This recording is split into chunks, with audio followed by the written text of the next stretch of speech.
प्रवचन गेली 11 दिवसापासून आपण सर्वजण श्रवण करत आहात. श्रीमान सद्भक्त वकील साहेबांच्या घरी आपण हा कार्यक्रम सोहळ्याचा आनंद उपभोगला. मी लीळाचरित्रामध्ये विचार करत होतो, वकील साहेबांच्या घरी कार्यक्रम आहे. लीळाचरित्रामध्ये वकील एखादा आलेला आहे का?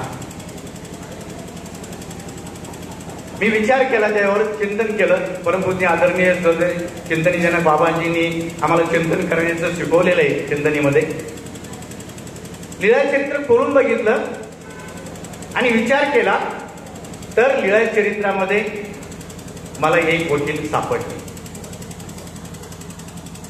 भोजया अनेका संग्रामारूढ कथन ही लीळाची आहे. लक्ष देऊन ऐका, मी 10 मिनिटं बोलणार आहे. फक्त दायंबा भिक्षाला गेले. त्यांचं नाव दायंबा होतं. भोजय हे स्वामींनी प्रसादाचं नाव ठेवलेलं होतं, प्रसन्नतेनं. दायंबा भिक्षाला गेले आणि भिक्षाला गेल्यानंतर स्वामींना डोळी दृष्टिपूत केली. खूप काही पदार्थ आलेले होते, गोडधोड वगैरे. कारण नूतन आचरणाऱ्या साधण्यानं गोडधोड चांगले पदार्थ खाऊ नये. का बरं खाऊ नये? तर इंद्रिय त्रास देतात म्हणून. त्यावेळेस स्वामींनी डोळी दृष्टिपूत केली आणि सांगितलं, भोजया तुम्ही झोळीये पात्र न घालावे का?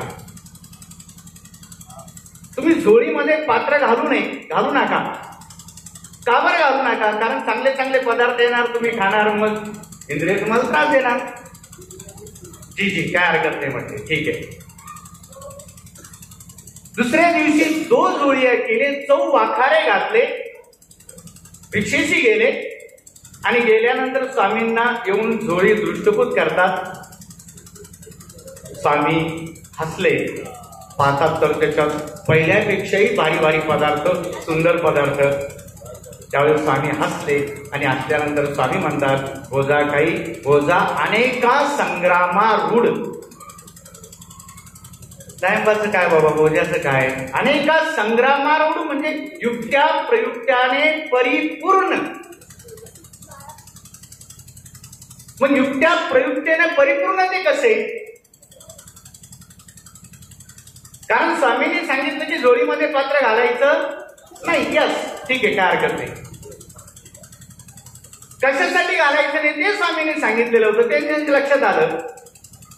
त्यांनी दुसऱ्या दिवशी 2 झोळ्या केल्या आणि 4 वाखारे घातले, म्हणजे 4 भाग केले त्याच्यात आणि पहिल्यापेक्षाही पदार्थ भारी आणले. म्हणून स्वामी हसून म्हटले की भोजा अनेका संग्रामारूढ. नियमाला बाधा जाऊ नये देता तरी सुद्धा नियमावर बोट ठेवणारा तो दायंबा वकील. नियमाला बोट ठेवायचं, नियमाला बाधा येऊ द्यायचं नाही, नियम तर चुकवायचा नाही. परंतु आपल्या मनात जे आहे ते करायचं आहे. स्वामींनी दायंबाना वचनाला स्वामींनी जे म्हटलं त्याला बाधा येऊ दिला नाही, परंतु शेवटी जे करायचं ते केलं. अनेक संग्रामारूढ. वकील कसा असतो? युक्त्या प्रयुक्ताने परिपूर्ण असतो.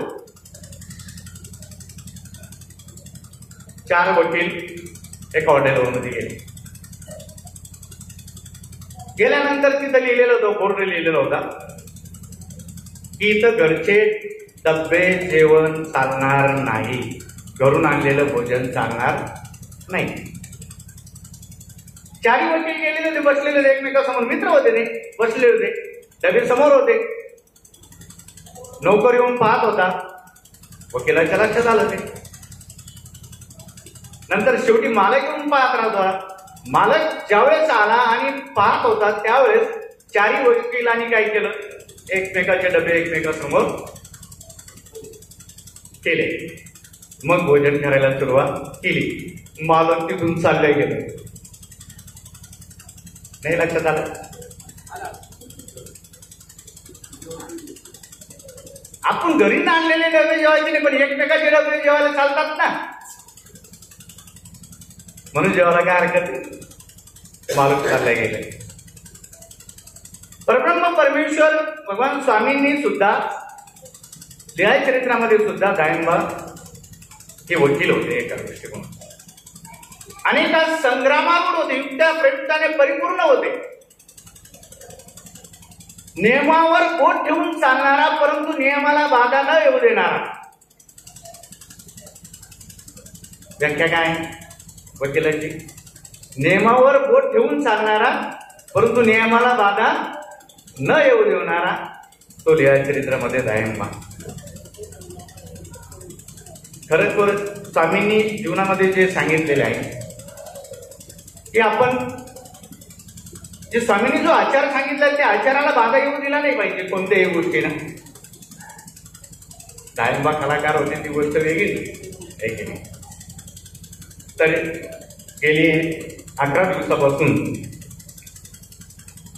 परमपूज्य आदरणीय श्रद्धे आमचे स्नेही नामाचे 10 ठाय आणि लीळा चरित्र प्रवचन बाबांचं माझं बोलणं झालं की बाबा खूप या 1-2 महिन्यापासून सारखं कार्यक्रम चालू आहे. बरोबर कमाल आहे त्यांची. 2-2 तास बोलायचं म्हणजे काही साधी गंमत नाही, आहे की नाही.